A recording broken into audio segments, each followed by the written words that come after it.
Welcome back to Conversations Different, a podcast from the Santa Fe New Mexican about interesting people and issues of northern New Mexico. I'm your host, Inez Russell Gomez. Today we are talking to Shaun Sanchez, supervisor for the Santa Fe National Forest. A native of northern New Mexico, Sanchez has the opportunity and the challenge of caring for our public forests and helping people rebuild after the disastrous Hermits Peak Calf Canyon fire. Shaun, welcome to Conversations Different. Hi, Inez. Thank you for having me.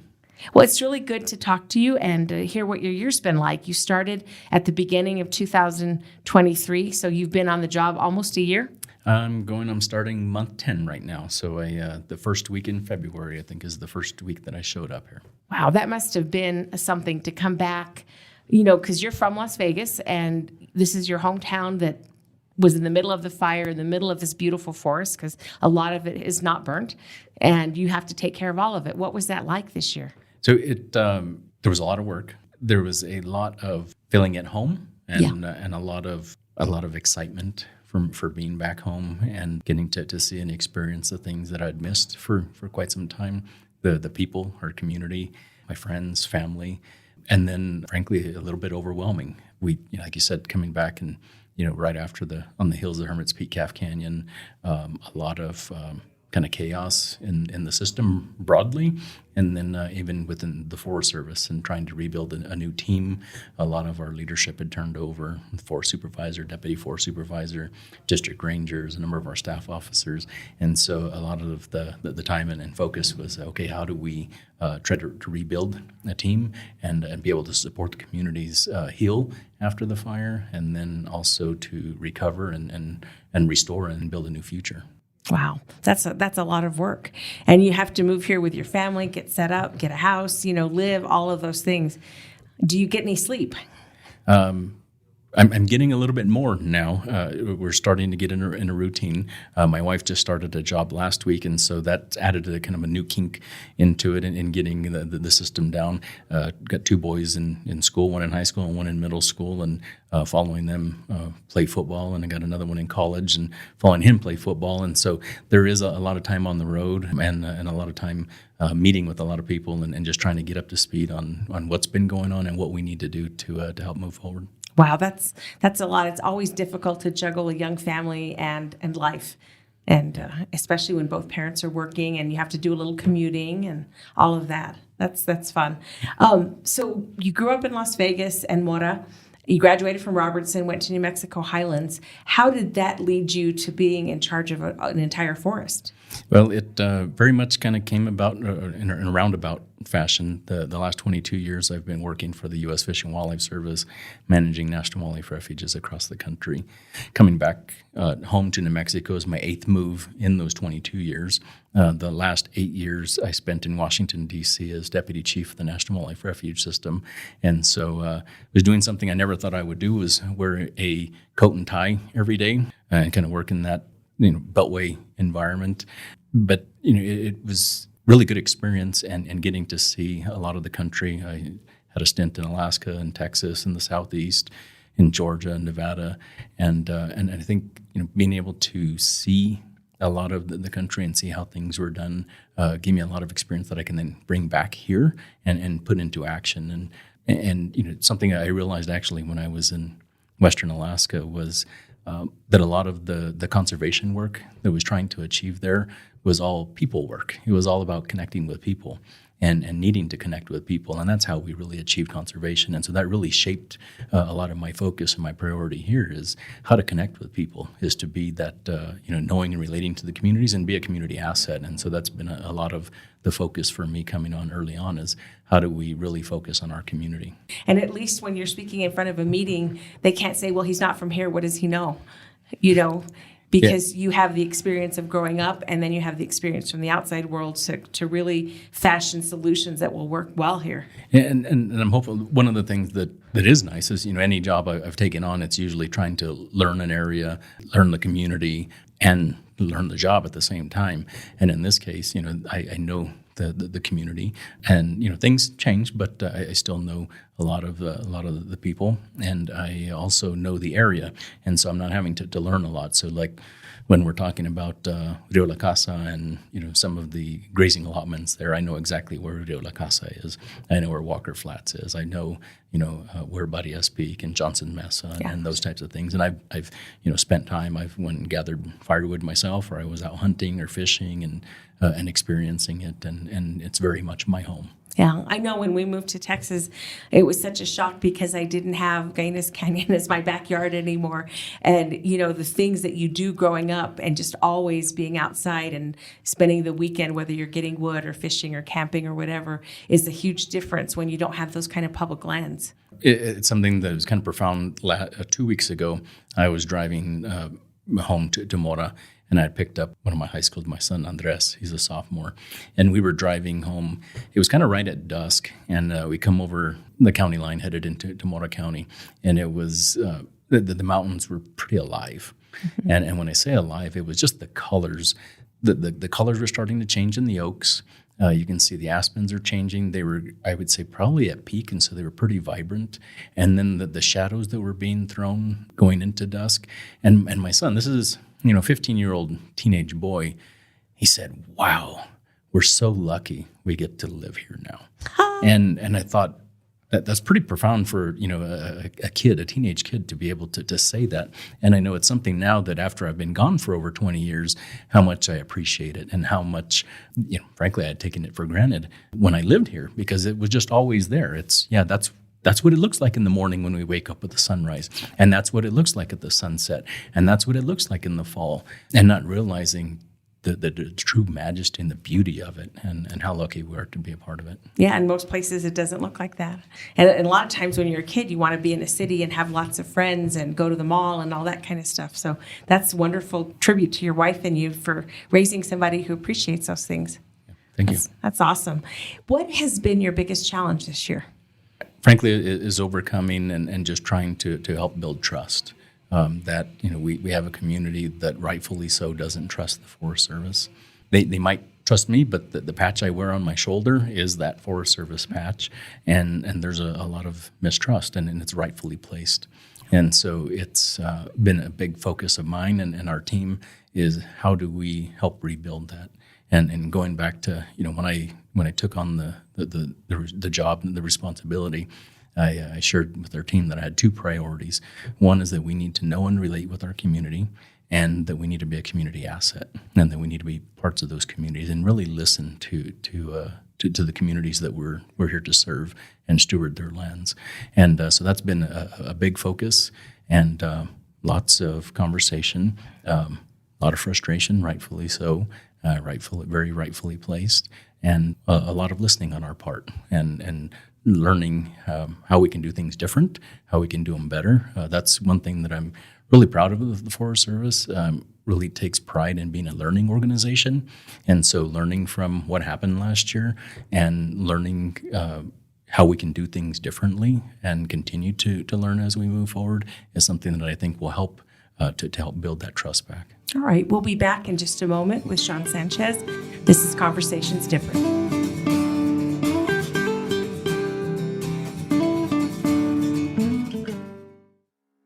Thanks, Inez. This is Patrick Dorsey, publisher of the Santa Fe New Mexican. We hope you're enjoying this episode of Conversations Different with Inez Russell Gomez. Great local content is only possible with a talented staff dedicated to bringing you the best local content possible. For that staff to do its work, we need your support by subscribing to the Santa Fe New Mexican. If you're already a subscriber, thank you. And if not, there's never been a better time to subscribe. In addition to our home-delivered newspaper that comes with full digital access, we also provide digital-only subscriptions for SantaFeNewMexican.com. We'll also be releasing more online-only audio and video programming moving forward. The Santa Fe New Mexican has been here for nearly 175 years, and we want to continue being your source for local news and information. Visit us at SantaFeNewMexican.com/subscribe or call us at 505-986-3010. Thank you. It's a new day in New Mexico, and the doors to boundless opportunity are open as tens of thousands of New Mexicans reach higher to pursue a dream, broaden their horizons, and retrain for a better job. With the New Mexico Lottery and Opportunity Scholarships, you could build yourself a better future anywhere in the state. You put in the hard work, we'll help with the costs. For eligibility details, visit reachhighernm.com.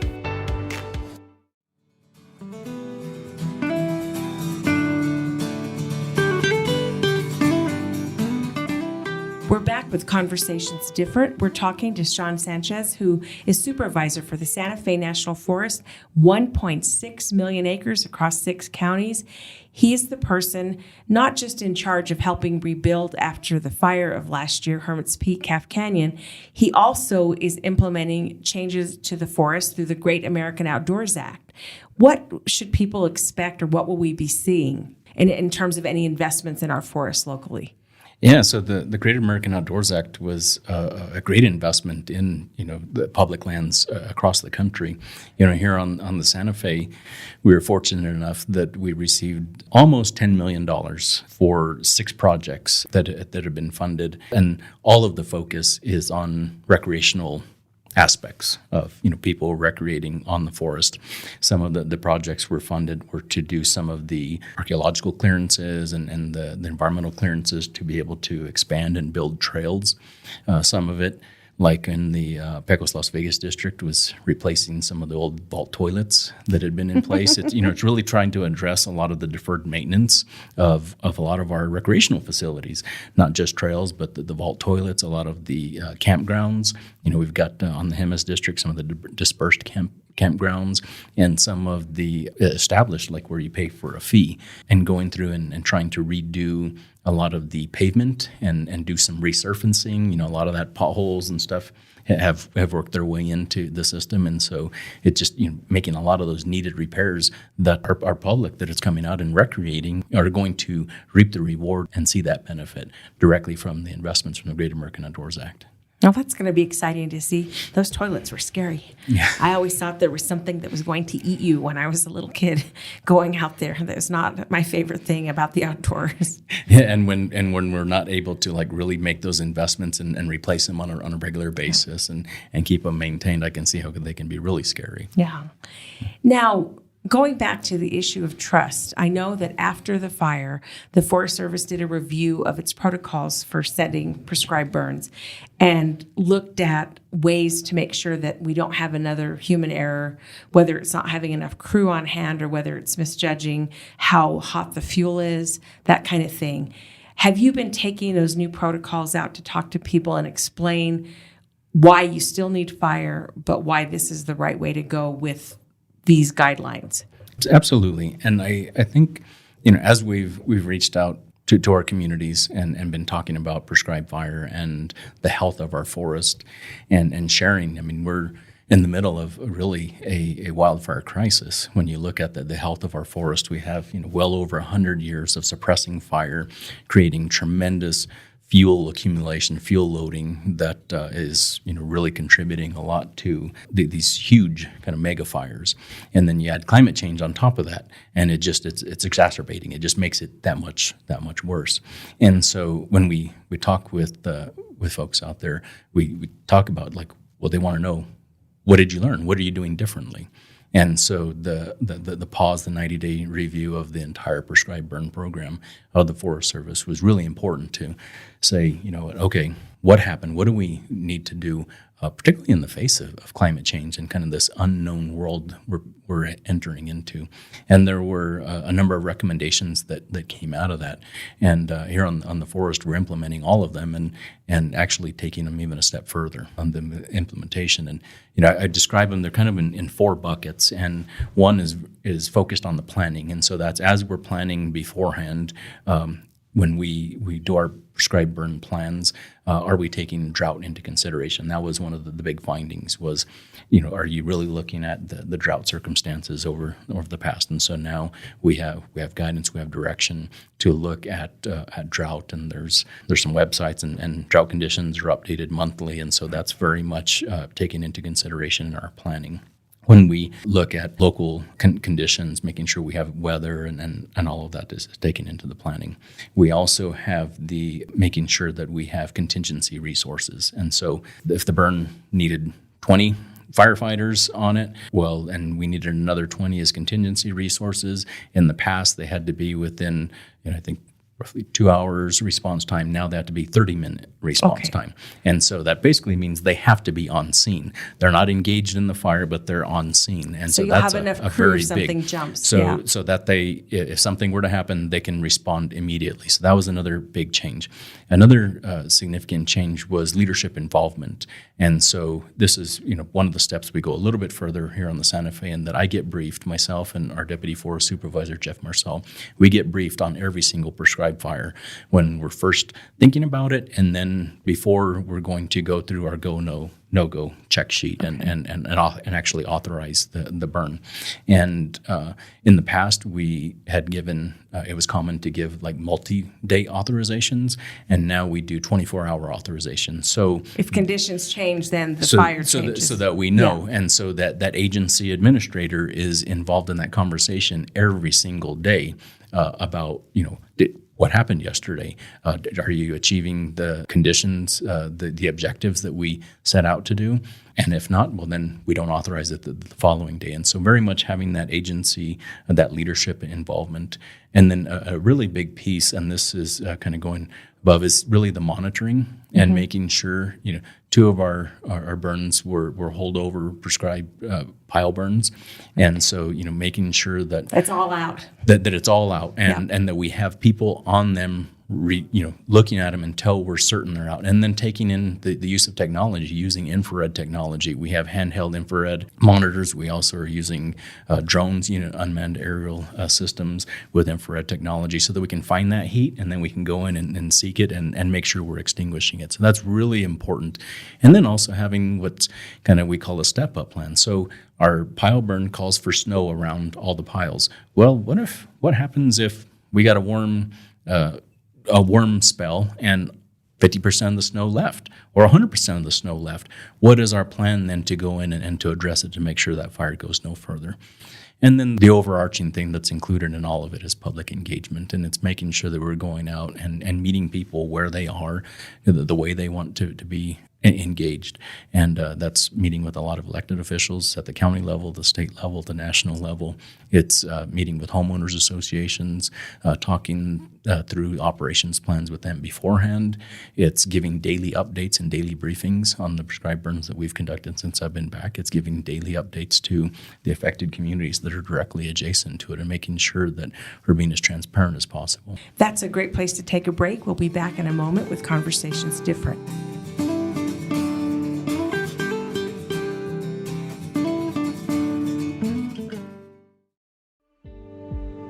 My name is Maria Jose Rodriguez Cadiz, and I am the Executive Director with Solace Sexual Assault Services. Our mission is to prevent sexual violence and empower survivors of sexual violence through restoring dignity, strength, and resiliency. For almost 51 years, Solace has reduced the impact of sexual violence. We do it by focusing on human rights, social justice, hope, and dignity. We believe survivors are experts in their own experiences and acknowledge that empowering them is crucial to their healing. Our advocacy, forensic interviewing, and therapy services are centered to their needs. Our sexual violence prevention programs in schools and community is just as important. Please check our website at findsolace.org. And if in need, you can call our 24/7 hotline, which is 800-721-7273. Your support is crucial to the lives of survivors. Thank you. Gracias.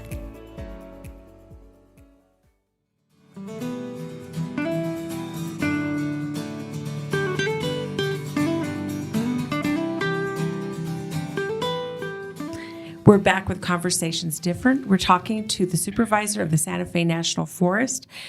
Before we leave, I just wanted to ask, what has been the hardest part of the job this year?